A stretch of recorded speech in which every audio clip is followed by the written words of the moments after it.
Have you ever noticed how some people earn a decent salary, live in a nice apartment, drive a new car, and yet somehow they're never really ahead financially? It's a subtle trap, and most of us walk right into it without realizing it.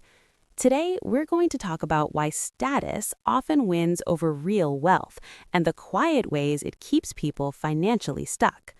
Let's imagine Sarah. She's 28, works in marketing in Berlin, and earns around $4,500 a month after taxes. That's a good salary, enough for a comfortable life. But here's where it gets tricky. Her rent is $1,200, her car loan is $400, and she pays $300 a month in student loan installments. On top of that, her lifestyle, dining out, weekend trips, gadgets, costs another $1,200.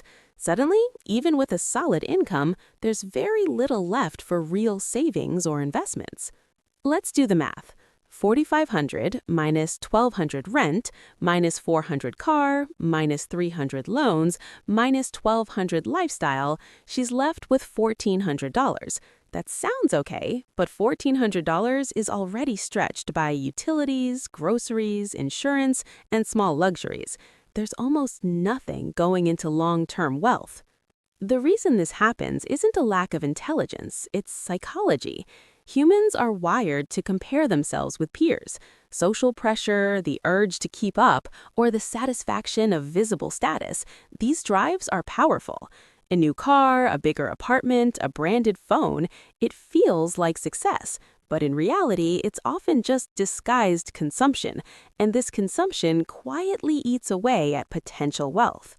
If Sarah continues this pattern for 10 years, she could easily spend $50,000 to $70,000 more than she earns in lifestyle choices alone, while her peers who make subtle but smarter choices, buying a used car, renting a modest apartment, and investing a portion consistently, might accumulate a small nest egg of $50,000 to $100,000.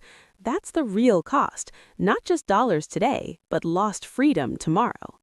Financially intelligent people don't live like monks, but they notice the difference between wants and real wealth. They ask themselves, does this purchase increase my net worth or just my social appearance? The choices are small but consistent, choosing a modest car over a flashy one, limiting lifestyle inflation after a raise, and focusing on assets that grow rather than things that depreciate. So the lesson isn't about denying yourself pleasure, it's about awareness.